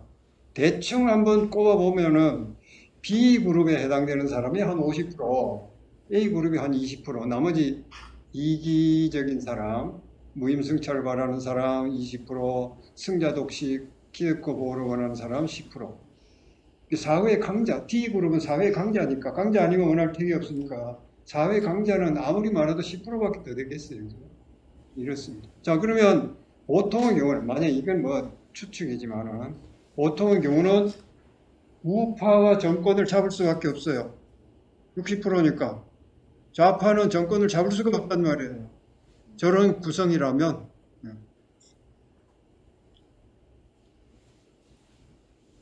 이 양대 정당제가 그래서 나쁘다는 겁니다. 우파 집단 B 플러스 B는 복지에 당연히 반대합니다. 복지 좋아하시네. 야, 그거는 개미가 배짱이 먹여 살리는 거 아니냐. 이렇게 이야기를 합니다. 그런데 A 플러스 B가 연합을 할 수 있느냐. 그거 제일 좋잖아요. 서로 공조를 추구하는데 다만 방식이 좀 다른 거예요. 하나는 시장을 통해서 하고 하나는 개미 돈이라도 좀 끌어가지고 복지하자 그런 거죠. 이제 A 플러스 B 연합이 짓고 나르면 연동형 필요. 뭐 이게 넘어가겠습니다. 정치적 무관심의 결과는 어떻게 되냐 넘어가겠습니다. 마지막 퀴즈. 시상이 상품이 있는 마지막. 이 사람은 무슨 파에 속할까요? 자, 다시 보여드릴게요. 네, 어떤 정치를 원하십니까? 여기 힌트 있습니다. 자도우기. 자, 적은 거 내놓으십시오. 답 적은 거 내놓으십시오. 아무도 없으십니까? 정의가 없습니다. 종이가 없어요. 종이 아까 이거 내드렸잖아요. 여기 이렇게 째가지고. 손바닥에 있었는데. 아, 손바닥에 왕자 쓰시더라고. 가령 이제 우리가 토론을 이제 땅값 하고 오르면은 난리 났다 하고 부동산 대책을 막 태우는데 목표가 가격 안정이라고? 좋은 땅 비싼 건 당연한 거 아닙니까? 동성로 땅이 이 달서구 땅보다 비싼 거 당연한 거 아니에요? 투기 때문에 오르는 게 문제지. 좋은 땅이 비싼 게 문제가 아니잖아요. 근데 목표를 가격 안정에 둬요. 또 이자율이 떨어져서 아까 설명드렸듯이 이자율이 떨어져서 매매 가격이 오르는 거는 너무나 자연스럽잖아요. 자연스럽잖아요. 그렇죠. 그걸 왜 잡아요? 그거를. 불로소득만 잡으면 되는데. 가령 그런 것입니다. 또 우리나라 부동산 대책 중에 수요에 맞는 공급을 해야 된다. 공급 확대로 난리잖아요. 그죠? 공급 확대로. 공급 확대론을 주장하는 사람은 정말로 그것이 문제의 해결책이라고 생각하기 때문에 그렇다. 또는 토건 세력과 손잡고 있기 때문에 이해관계가 있기 때문에 그렇다. 둘 중에 어느 쪽이 가깝다고 보십니까? 토건세라고. 둘다 가까워. 예. 제가 무슨 답을 원하느냐를 짐작하지 마시고 둘다 네. 똑같은 것 같은. 아직 그래요. 경제 원론만 배운 사람은 가격이 오르니까 그럼 뭐 공급을 늘려야지 이렇게 생각을 합니다. 그런데 토지 매매 가격이 오르는 이유가 아까 뭐라 그랬습니까? 이자율이 떨어져도 오른다 그랬고 투기가 있어도 오른다 그랬잖아요. 토질이 좋아져서 그 편의 시설이 편의 아주 학교. 교통이 좋아졌다든지 가령 환경이 좋아졌다든지 그래서 땅값이 오르는 건 집값이 오르는 건 그거 나쁠 거 하나도 없잖아요. 그거는 당연하죠. 당연히 그래야 되잖아요. 옷이 뭐 어떤 거는 굉장히 비싸다. 야 그러면 옷을 생산을 많이 해야지. 무슨 뭐 유명 브랜드 그 옷 생산 많이 하면은 좋은 겁니까? 그런 거 아니잖아요. 그러니까 공급 확대로는 일단 의심을 하고 봐야 돼요. 더군다나 우리 지방 사람의 입장에서는 참 웃기기 짝이 없죠. 왜 집을 전부 서울에만 짓습니까? 수도권에만 지어요. 지방 분권을 해야 되는데. 그러니까 해법은 맨 밑에 나오듯이 시장을 일단 정상화시키고 실수요 충족을 하고 그 다음에 복지적인 관점에서 주택을 공급을 한다. 가령 뭐 임대주택 조금 하게 한다든지 뭐 그런 걸 할 수 있다. 시장 정상화를 안 해놓으면 지금처럼 투기가 날뛰도록 그렇게 만들어 놓으면 백약이 무효입니다.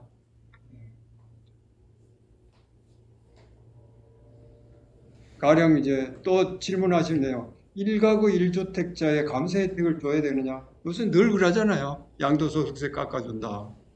보유세도 뭐 1가구 1주택은 뭐 좀 그래야 되느냐? 그게 과연 좋은 사회제도냐? 이런 질문도 하실 수 있다. 예시를 하나 한 겁니다.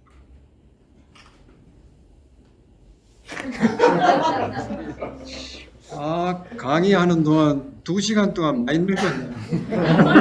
7년 지났습니다. 7년. 자, 이제 그 유인물, 복사물 참고하시고 그 안에서도 좋고 오늘 강의 내용도 좋고 뭐든지 논평, 질문 뭐 해주십시오. 현재 쓰고 있는 정부에서 쓰고 있는 정책에 관한 논평, 질문도 좋습니다. 뭐든지 좋습니다. 아까 제가 말씀드렸죠. 좋은 물건은 비싼 게 당연하다고 그랬죠. 그러니까 개발을 해서 물건이 좋아지면 비싼 값에 팔아야 돼요. 제값에 팔아야 돼요. 집값을 분양가를 낮추자고 하는데 그건 넌센스입니다. 분양가를 낮추면 누가 이익을 봅니까? 최초 분양받은 사람만 이익을 봐요. 그렇죠? 최초 분양을 받아서 돌아서면 프리미엄이 붙잖아요. 그러니까 그렇게 하면 안 되죠. 그런데 집값이 싸야 될 거 아니냐? 그거는 바로 시장에서 집을 구하지 못하는 그런 계층에 대해서는 복지적 관점에서 싸게 공급을 합니다. 그런데 싸게 공급을 한 그런 집인 경우에는 처분권을 없애야 돼요. 환매 조건부 소위 정부에서 네가 그 시장에서 그 할 형편이 안 되니까 네가 네한테 싸게 줬어. 근데 나중에 네 팔아가지고 돈 남기지 마. 돈은 내놔. 그거 환매 조건부. 그걸 하고 있는 나라가 싱가포르죠. 그런 식으로 해야 되지. 요즘은 뭐 분양가를 싸게 해야 된다는 게 유행인데 그거 안 되죠. 좋은 물건은 비싸게 팔아야지. 제값을 받고 팔아. 그게 시장 경제 아닙니까? 그렇게 되면 그 연동시켜서 지금 그 당시에 그 대장동 아파트 한 채가 평균 분양가가 8억이라고 이야기를 하더라고요. 근데 현 시세가가 한 20억 가까이 되네요. 그럼 차액이 12억 정도의 차액이 생겼는데 이걸 환수하는 방식으로 할 수는 없는 거잖아요. 그 당시에 개발을 위해서 개발 당시에는 뭐 차액이 생겨서 환수를 했지만 실질적으로 지금 현재의 법적 제도적 장치로서는 12억에 대한 환수권은 아무것도 없다라는 거죠. 그러면 그게 결국은 개인한테 그래서- 이익이 돌아가는 예, 예. 상태인데 예, 화천대유 같은 데를 간 거지. 예, 아니 화천대유도 같지만 개별한테도 예. 그 엄청난 12억에 대한 수익이 발생한 거예요. 그리고 그 지점은 어떻게 환수를 할 건지. 개인은 예, 분양받은 사람은 또 그렇게 아, 그 차익을 자기가 얻었죠. 그러니까 아까도 말씀드렸듯이 최초로 분양받은 사람만 이익이 되도록 그런 제도를 만들면 안 된다는 거예요. 개인의 이익이 사회의 이익이 되는 그런 제도가 좋은 제도라고 처음에 네. 시작을 했잖아요. 네. 그런 제도를 만들어야죠. 그러니까 그걸 하는 제일 좋은 방법이 바로 보유세, 그러니까 지대세. 지대세를 걷어서 뭐 지대이자 차익세도 마찬가지입니다. 토지 불로소득이 생기지 않도록만 하면 대장동 사태 간 건 있을 수도 없고 LH 사태 같은 것도 있을 수도 없습니다. 실수요자가 아니면 부동산을 가지려고 하지를 않는데 실수요자가 아니면 자동차를 안 산다 하고 똑같습니다. 진짜 시장 경제를 시장 경제답게 만듭니다. 이제 최근에 그 독일에서 아, 예, 베를린. 부동산업자가 24만치 몰수 법안을 예, 예. 투표했는데 거기에서 56%가 찬성했음에도 불구하고 실제로 이제 대민주주의 체제를 시행하는 국가잖아요. 56%가 과도한 임대 수익을 받는 부동산 업자에게가 24만 채를 몰수하는 법안을 투표에 붙인다. 56%가 찬성을 했는데도 실제 이루어지질 않았다는 거죠. 시민들의 저항이 아니고 예. 시민들이 저항해서 일을 만들어 놨는데 예. 기득권의 어머. 질서가 그거를 못하게 만든 거죠. 예. 예. 법원은 국민투표, 그 시민투표 자체가요, 강제력이 있는 게 아니잖아요. 단순히 의견만 물어보자는 시민투표였거든요. 그러니까 그렇게 결정했다 하더라도 집행할 방법이 법적으로는 없죠. 그런 경우에도 예, 이런 불로소득 환수 장치를 제가 오늘 말씀드린 그런 장치를 만들어 놓고 그래도 집가가 오를 때는 그러니까 시장에서 집을 구할 수 없을 때는 공공이 집을 공급을 하고 단 그럴 때는 불로소득을 개인이 차지할 수 없도록 환매 조건부를 붙여야 된다는 거죠. 자도 우기파. 예, 박명선 선생님 어디 계십니까?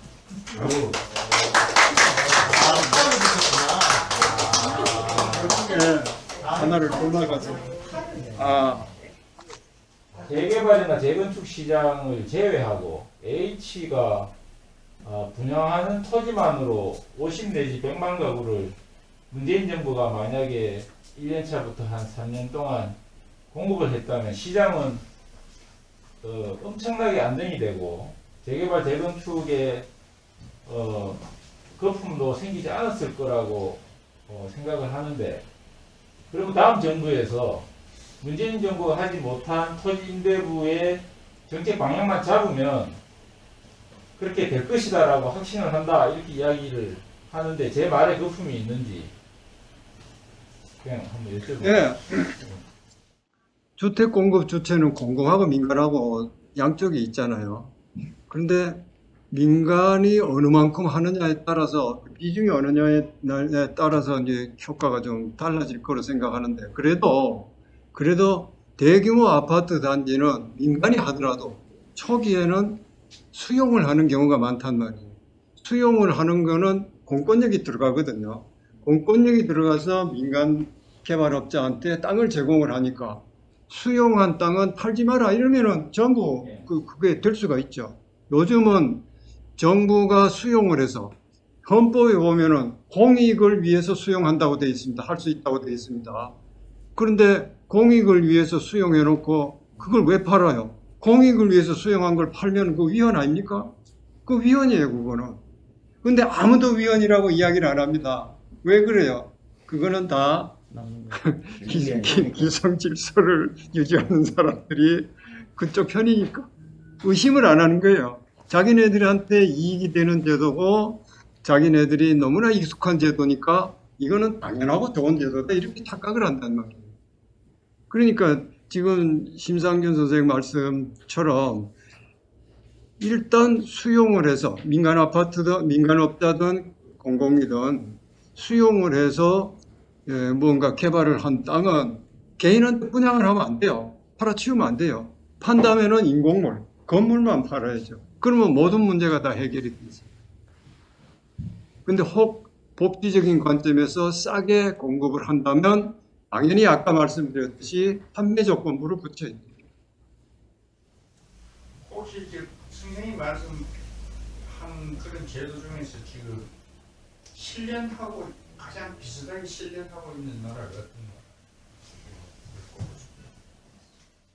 그 나라 풍토마다 굉장히 다른데요. 쉽게 미국만 해도 우리나라에 비해서 보유세가 5배 내지 10배입니다. 우리는 딴 거는 미국 따라하면서 왜 그런 거 따라 안 하는가 봐요. 미국에도 부동산 투기가 없다는 말씀이 아닙니다. 그것도 단기적으로 개발하면 엄청난 개발 이익도 생기고 정부하고 로비를 해가지고 개발권도 따고 다 그렇게 합니다. 그렇지만 미국의 뭐 친척이나 뭐 살아보신 분도 계실 것이고 단독주택을 사겠다. 미국에는 아파트를 많이 없으니까 사겠다고 결심을 하려면 자기 생활을 바꿀 생각을 해야지. 돈을 벌기 위해서 단독주택을 교회 단독주택 사겠다. 이런 건 잘 없단 말이에요. 그 왜 그러냐? 샀다 하면은 보유세 부담이 엄청나니까 재산세가 엄청나단 말이에요. 그 웬만한 월급제는 감당을 잘 못한다. 그 보유세의 효과를 말합니다. 미국만 해도 그렇다 이 말이에요. 북구의 여러 나라는 그거는 옛날부터 공동체 의식이 강한 나라였기 때문에 거기에는 공공토지가 굉장히 많습니다. 그 분양을 잘 안 했어요. 요즘은 신자유주의가 유행을 하고 난 다음에는 거기도 상당히 변화하고는 있습니다만 그래도 우리나라보다는 훨씬 더 공공적인 그런 의식이 강하죠. 그런 데는 이제 부동산 문제가 우리만큼 그렇게 안 생깁니다.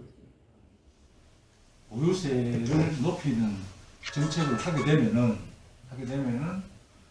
그 부동산 소유주가 가령 이 빌딩의 건물 소유주 같은 경우에 부동산 보유세가 높아지면은 여기에 새들어 사는 임차인들한테 그 보유세만큼 증가를 해버리면은 결국에는 이분들의 소득은 일정되거나 아니면 더 내려가거나 하는 상황에서 보유세는 전가된다는 거는 보유세에 반대하는 사람들이 늘 내놓는 이야기입니다. 만약에 보유세가 원론적으로, 현실이 아니고요, 원론적으로 전가되는 세금이라면은 애덤 스미스와 밀턴 프리드만이 칭찬했겠습니까? 그 사람들이 경제학 모르는 사람들이에요? 아니잖아요. 경제학의 아버지가 할배들인데 교과서에 보면요, 토지 보유세는 전가되지 않는다고 딱 써놨습니다. 안 그럴 것 같죠, 그죠? 저도 안 그럴 것 같아요. 왜냐? 교과서는 완전 경쟁 시장을 가정하기 때문에요. 완전 경쟁 시장에서는 소득세, 다른 세금은 전가될 수 있지만 토지 보유세는 전가되지 않습니다. 왜? 공급이 일정하니까. 공급자가 공급을 줄일 수가 없단 말이에요. 그러니까 전가되지 않는다고 딱 써놨습니다. 그거는 경제학의 진리입니다. 근데 현실에서는 저도 안 그렇다고 생각하는 이유가 뭐냐면 소유주가 경제적 강자다. 시장 경제는, 교과서에 나오는 시장 경제는요, 수요자와 공급자가 대등한 관계입니다. 대등한 힘을 가지고 대등한 교섭력을 가지고 수많은 사람들이 경쟁을 한다고 가정을 하고 만든 이론이거든요. 그러나 우리가 알다시피 부동산 소유자가 부동산 시장에서 강자입니까? 아니면 부동산 임차인이 강자입니까? 뻔하죠, 뭐. 소유자가 강자입니다. 결국은 전가라는 것은 강자가 약자한테 넘기는 겁니다. 지금 걱정하시는 게 충분히 일리가 있습니다. 그러니까 현실에서는 어떻게 하느냐? 그 경과 규정, 이런 거를 다 처벌 규정을 만들어야죠. 정당한 평가 이상으로 임대료를 높이는 사람은 처벌한다. 강력하게 처벌한다. 또는 감방에는 안 넣더라도 그 부당한 수입의 5배를 물린다. 요새 왜 징벌적 손해배상이 되다는 아이 그런 거 해야죠. 벌금을 그렇게 매겨야죠. 돈 100만 원 벌려 하다가 야 500만 원 세금 낸다 이렇게 생각하면 벌금 낸다고 생각하면은 하겠습니까? 안 하죠. 그러니까 시장에 공정 가격이 없다는 전제하에 마음대로 올릴 수 있는 거지. 공정 가격이 있다면 정당한 평가 가격이 있다면 그래서 그 평가 가격 이상으로 지나치게 높이는 사람을 처벌하는 강력하게 처벌하는 규정이 있다면 그렇게 못하죠.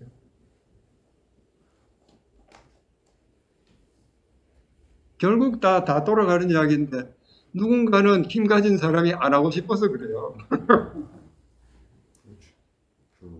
근데 그거를 막으려면은 어떻게 해야 되느냐. 아까 나왔듯이 국민의 선택을 그대로 반영하는 선거제도를 도입을 해요.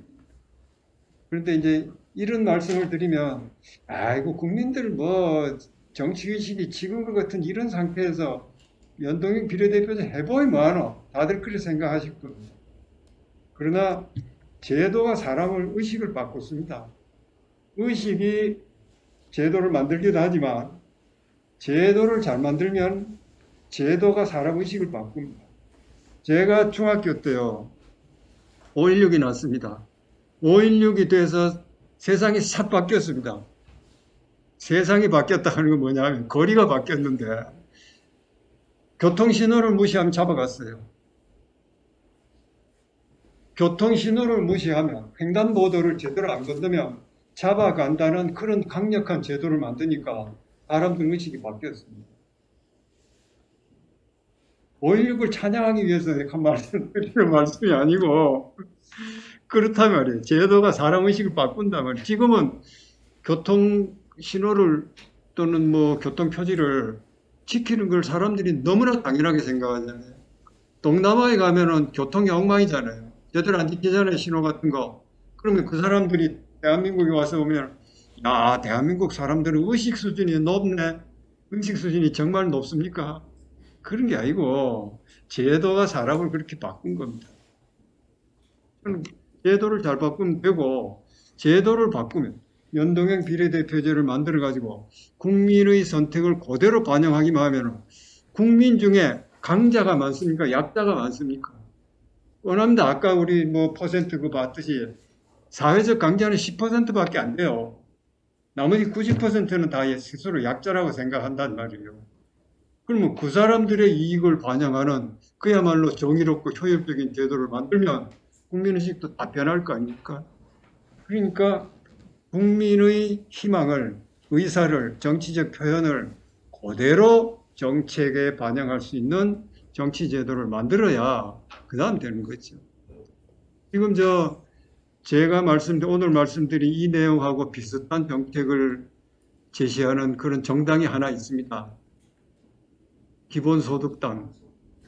비슷해요. 이재명이 내놓는 그 공약하고 비슷해요. 거기서 내놓는. 기본소득당이 국민의 지지율만큼 의석을 얻어야 됩니다. 그래 되면은 지금 있는 기존의 양대 정당이 분열됩니다. 당연히 분열됩니다. 지금은 거대 정당의 이익을 얻기 위해서 다들 붙어 있지만, 생각이 달라도 붙어 있지만, 만약에 그런 연동형 비례대표제가 되면은 민주당이 가만히 있겠습니까? 민주당이 당연히 2개 내지 3개로 갈라집니다. 당연히 그래요. 개혁파는 개혁파대로, 수구파는 수구파대로. 제가 아까 잠시 설명을 드렸듯이 사람은 태어날 때부터 자기 돈이 있는 너무나 당연한 그거를 실현시키면은 시장 부문에 들어가서 자기가 돈 벌 사람 벌고 그 돈 가지고 자기가 원하는 일을 하고 싶은 사람은 그거 하고 그렇게 만들면은 지금 선생님 말씀하고 상당히 가깝게 그렇게 사회가 되지 않겠나 생각이 됩니다. 고맙습니다. 그러면은 마칠 폼이거든요. 시상식을 해야 되잖아요. 그죠? 사실은 민주적으로 지금까지 논평하신 질문하신 것 중에 제일 뭐 좋은 걸 뭐 손들어 주세요 또는 뭐 적어 주세요. 그러니까 투표를 해야 되겠지만은 능률 관계상 제가 두 분만 선택합니다. 저기 앉은 그분하고 요 지금 말씀하신 그분하고 다른 좋은 말씀 많이 하셨는데